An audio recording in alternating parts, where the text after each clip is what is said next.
Encompass Health combines advanced technologies with clinical collaboration to help their patients achieve their goals. And today, I am joined by neurosurgeon Dr. John Wong and CEO Marcus Braz. Thank you guys for being with us. Thank you.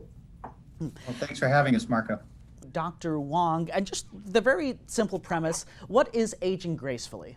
That's an excellent question. Aging gracefully is an evolving concept. It's a practical concept. It's also a foundational concept with many subsequent concepts spinning off of it. As we experience aging-related changes, some changes are simply transitional. Some changes are unfortunately evident decline in our physical appearance, cognitive capacity, and functional performance. And as we experience such changes, we might experience intensifying conflict between our inner being and outer self.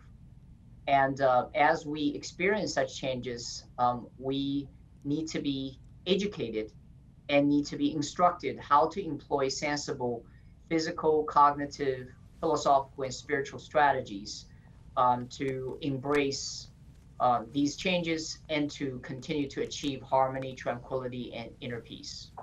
And Marcus, with that, let's get into how Encompass Health helps patients to age gracefully. Thank you, Marco. Yes, well, many patients who end up in an inpatient rehabilitation hospital probably don't feel like they're aging very gracefully. So one of the things that's most of our patients come to us straight from an acute care hospital, and some had long stays there. They had many tests done. They spent most of their time in the hospital room in their hospital gown. And for those of you who've been in the hospital, you know that in itself, that experience can make you feel a bit older.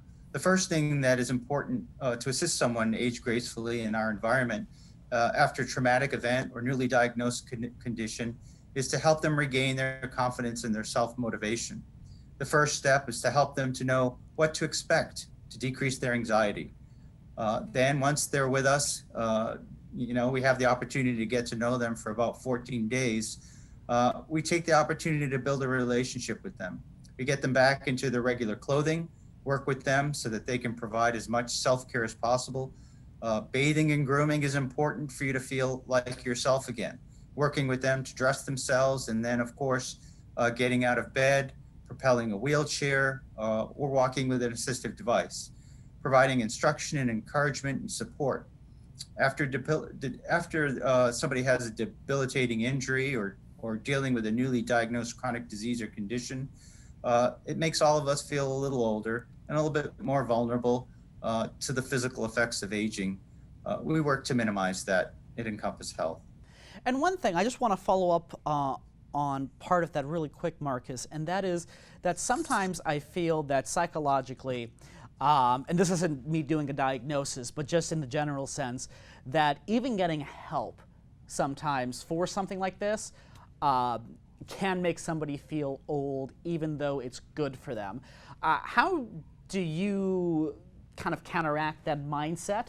And I would also go from there and say, are there any special techniques or equipment that therapists use at Encompass Health to help patients recover from ailments? No, absolutely, Marco. That's again a very great question. Psychologically, it's often devastating to individuals who have been dealt with a traumatic event in their lives and have had to spend, look at COVID, for example, and trying to recover from a long ICU stay.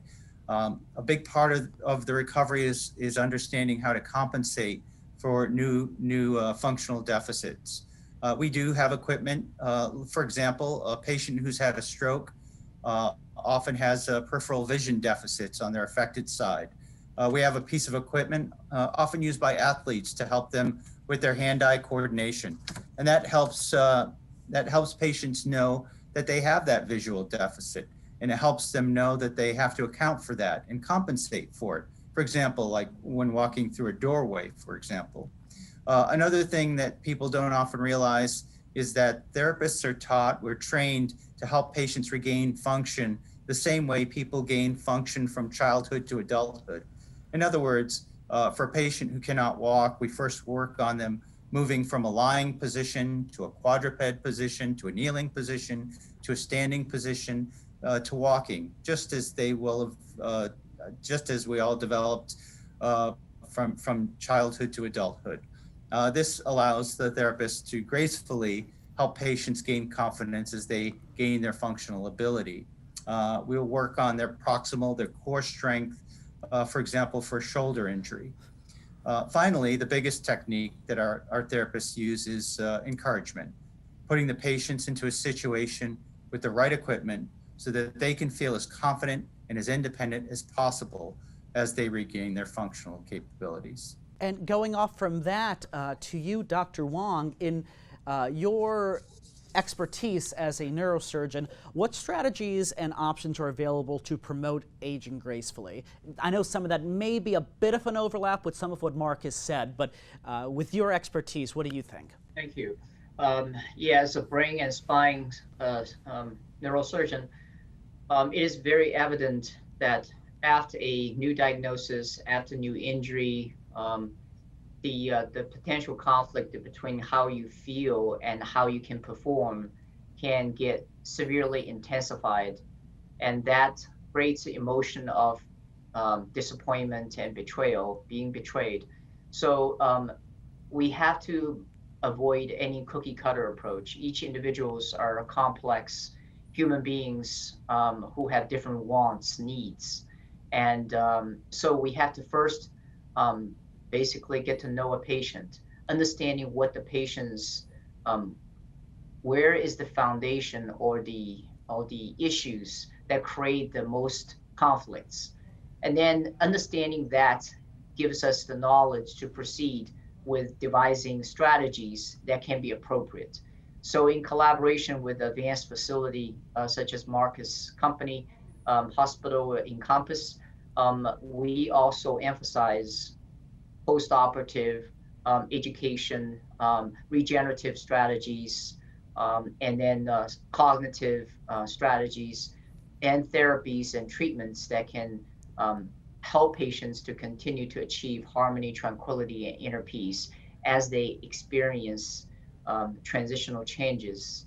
And some changes are traumatic to the aging process significantly. So and a lot of the strategies can be very much effective as long as we know the details of that particular individual, which actually takes a lot of time before you even have the strategies devised. And with that, I'd like to say Dr. John Wong and Marcus Brass, thank you both for joining us. Thank you for having us. Very much. And to those of you at home, thank you for joining us here on Aging Gracefully. You can find more episodes throughout the series at snntv.com. Join us next time for more tips on living a happier and healthier life.